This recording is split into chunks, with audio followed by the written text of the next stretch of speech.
आज हमारे पास जो मटेरियल है वो एक बहुत ही फैसिनेटिंग किताब के कुछ हिस्सों पर आधारित है। हाँ, ये किताब है एक जाने माने मनोचिकित्सक डॉक्टर ब्रायन वीस की मैनी लाइव्स मैनी मास्टर्स। और इसकी कहानी कैथरीन नाम की एक मरीज से शुरू होती है जो बहुत ज्यादा एंजाइटी और तरह तरह के डर से परेशान थी।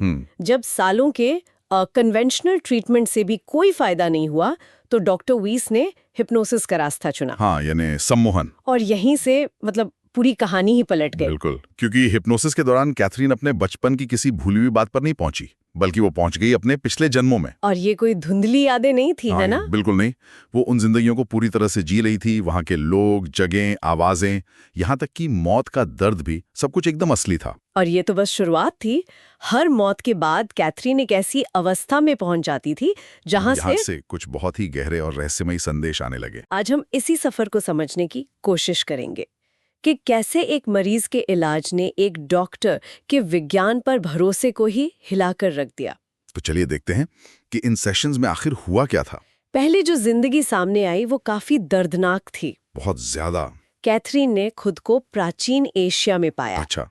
प्राचीन एशिया में? हाँ, और उसके पैर में चोट लगी है और वो किसी मंदिर जैसी जगह पर है जहां कुछ साधु जैसे लोग अजीब पत्तियों से उसका इलाज कर रहे हैं। और वो बताती है कि उसका वो जीवन गरीबी और भुखमरी में ही कट गया। हाँ, लेकिन जो अनुभव सबसे ज्यादा चौंकाने वाला था वो एक दूसरी जिंदगी का था, जहां वो एक पुरुष थी। नाम था क्रिश्चियन। बिल्कुल, जो वेल्स के हैम्स्टेड नाम के एक पोर्ट पर रहता था। और कैथरीन एक शोरगुल वाले पब का जिक्र करती है जहां वो एल मतलब एक तरह की बियर पी रही है। हाँ, और लोग जंग की बातें कर रहे हैं।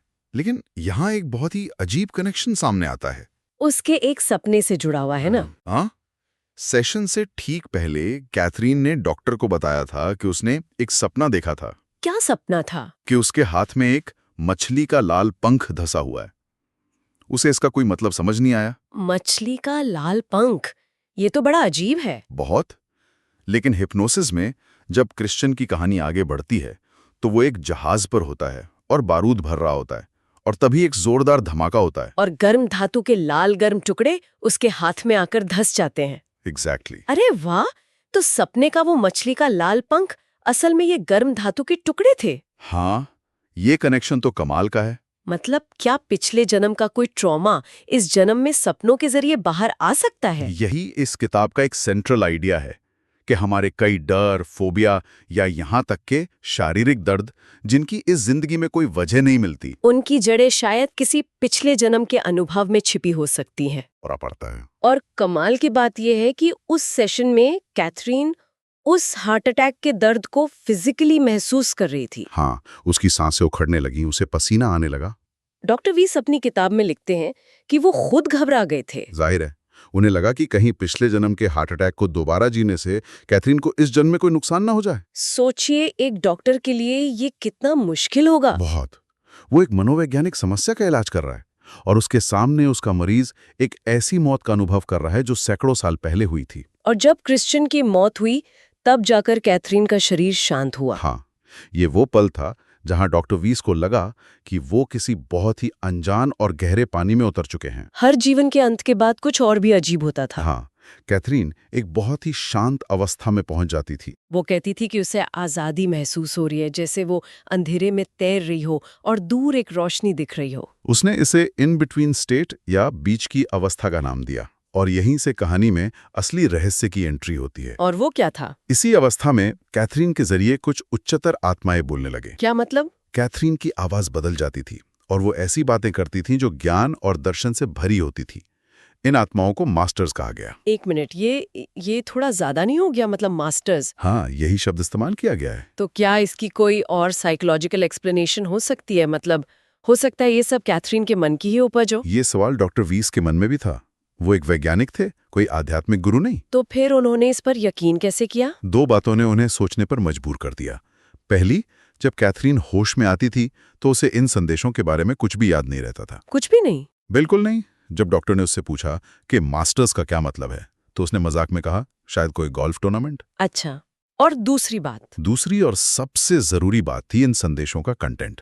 वो बातें कैथरीन की अपनी समझ और ज्ञान के स्तर से कहीं ज्यादा गहरी थी। तो ये मास्टर्स कहते क्या थे? ऐसा क्या था उनके संदेशों में जिसने एक डॉक्टर को हिला दिया? उन्होंने चेतना, कर्म और जीवन के उद्देश्य के बारे में बात की। जैसे उनका एक संदेश था कि हम सब यहाँ कुछ सीखने आते हैं। सीखने आते हैं। हाँ, हमारी बुरी आदतें, हमारा गुस्सा, हमारा लालच, ये सब वो कर्ज हैं जो हमें इसी जिंदगी में चुकाने होंगे। और अगर नहीं चुकाए तो ये अगले जन्म में भी हमारे साथ जाएंगे। मास्टर्स इसमें हमारी मदद नहीं कर सकते, ये काम हमें खुद करना होगा। ये बात तो साइकोलॉजी के बिहेवियरल पैटर्न्स जैसी लगती है कि अगर हम अपने डिस्ट्रक्टिव पैटर्न्स को नहीं तोड़ते तो वो जिंदगी भर हमारा पीछा करते हैं। बिल्कुल, बस यहाँ फर्क ये है कि ये पैटर्न सिर्फ इस जिंदगी तक सीमित नहीं है। सही बात है। उन्होंने इस आइडिया को और आगे बढ़ाया। उन्होंने कहा कि हमें सिर्फ उन लोगों के साथ नहीं रहना चाहिए जो हमारी तरह हैं, जिनकी वाइब्रेशन हमसे मिलती जुलती है, क्योंकि वो तो आसान है। हाँ, असली चुनौती और असली सीख उन लोगों की मदद करने में है जो हमसे बहुत अलग हैं, जिनसे हमारे विचार नहीं मिलते। ये बात सुनने में तो अच्छी लगती है, लेकिन असल जिंदगी में इसे अपनाना कितना मुश्किल है। बहुत मुश्किल। और शायद यही उनका पॉइंट था। वो कह रहे थे कि आध्यात्मिक विकास कंफर्ट जोन में नहीं होता। ये तब होता है जब हम मुश्किल रास्ते चुनते हैं। बिल्कुल। उन्होंने ये भी कहा कि हम सब बराबर पैदा नहीं होते। कुछ आत्माएं पिछले जन्मों से ज्यादा शक्तियां और प्रतिभाएं लेकर आती हैं। जैसे मोजार्ट को बचपन से ही संगीत का जो अद्भुत ज्ञान था। एग्जैक्टली। लेकिन अंत में सफर पूरा होने पर हम सब एक ही मंजिल पर पहुंचेंगे, हम सब बराबर हो जाएंगे। इन संदेशों में एक और दिलचस्प बात थी कोमा में पड़े लोगों के बारे में। हाँ, ये एक ऐसा विषय है जिसके बारे में विज्ञान के पास भी ज्यादा जवाब नहीं है। उन्होंने क्या बताया? उन्होंने बताया कि ऐसे लोगों की आत्मा एक सस्पेंशन की स्थिति में होती है। वो अपने शरीर के पास ही रहती है और ये फैसला करती है कि उसे लौटना है या आगे बढ़ना है। ये फैसला आत्मा करती है। हाँ, अगर आत्मा को लगता है कि इस शरीर में रहकर सीखने के लिए कुछ नहीं बचा, तो वो आगे बढ़ सकती है। लेकिन अगर कोई कर्म या सीख बाकी है, तो उसे लौटना ही पड़ता है, चाहे वो चाहे या न चाहे। बिल्कुल। ये नियर डेथ एक्सपीरियंसेस पर हुई रिसर्च से काफी मिलता जुलता है, जहां लोग अपने शरीर से बाहर निकलकर खुद को देखते हैं। ठीक है, तो हमारे पास ये पिछले जन्म की हैरान करने वाली कहानियां हैं और दूसरी तरफ मास्टर्स के ये गहरे दार्शनिक संदेश। लेकिन डॉक्टर वीस एक थेरेपिस्ट थे। उनके लिए सबसे बड़ी चुनौती तो ये समझना था कि इन सब का कैथरीन के आज की जिंदगी की समस्याओं से क्या लेना देना है। सही बात है। इसी कोशिश में वो उसके बचपन की तरफ मुड़े। और यहाँ एक और परत खुलती है। हाँ। हिप्नोसिस में डॉक्टर कैथरीन को उसके बचपन में ले जाते हैं और कैथरीन 5 साल की उम्र की एक घटना याद करती है जहां उसके पिता उसे एक छड़ी से पीट रहे हैं। एक दर्दनाक याद। बहुत। लेकिन फिर कुछ ऐसा हुआ जिसने डॉक्टर को और भी हैरान कर दिया। क्या हुआ? सम्मोहन की गहरी अवस्था में ही कैथरीन अचानक एक बहुत ही ऑब्जेक्टिव और मैच्योर तरीके से अपने पिता के व्यवहार को एनालाइज करने लगती है। मतलब जैसे कोई मनोविश्लेषक बात कर रहा हो? हाँ बिल्कुल। वो कहती है कि उसके पिता उसे और उसके भाई को अपनी जिंदगी में एक बोझ समझते थे, क्योंकि वो उनकी आजादी में रुकावट थे। 5 साल की बच्ची इस तरह से तो नहीं सोच सकती। बिल्कुल नहीं। और फिर वो एक ऐसा राज बताती है जो उसे होश में कभी पता नहीं था। कौन सा राज? वो बताती है कि जब उसका भाई गर्भ में आया था तब उसके माता पिता की शादी नहीं हुई थी। अच्छा। और ये 1950s के रूढ़िवादी समाज में एक बहुत बड़ी बात थी, बहुत बड़ी। बाद में जब डॉक्टर वीस ने हिम्मत करके कैथरीन की माँ से इस बारे में पूछा तो उन्होंने रोते हुए इस बात की पुष्टि की। वाओ!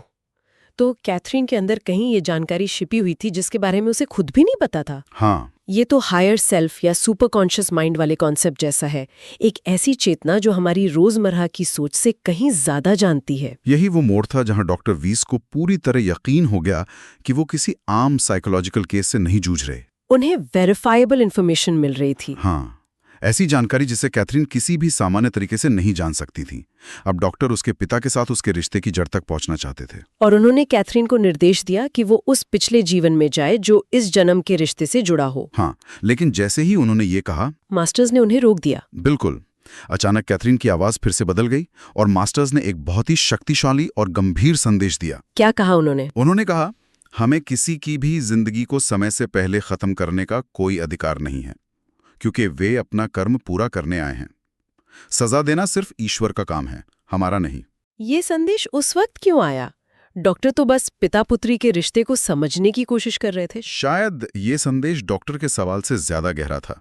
वो बता रहे थे कि किसी के कर्म में दखल देना या किसी को नुकसान पहुंचाना, यहाँ तक कि मन में भी, प्रकृति के नियम के खिलाफ है। और उन्होंने आगे ये भी कहा कि जो लोग मारे जाते हैं उन्हें अगले आयाम में बहुत कष्ट होता है। हाँ, और उन्हें एक बहुत कठिन जीवन में वापस भेजा जाता है। और जिन लोगों ने उन्हें मारा, उन्हें भी अपने कर्मों का फल भुगतना पड़ता है। संदेश साफ था, जीवन पवित्र है और इसे लेना हमारा अधिकार नहीं है। बिल्कुल।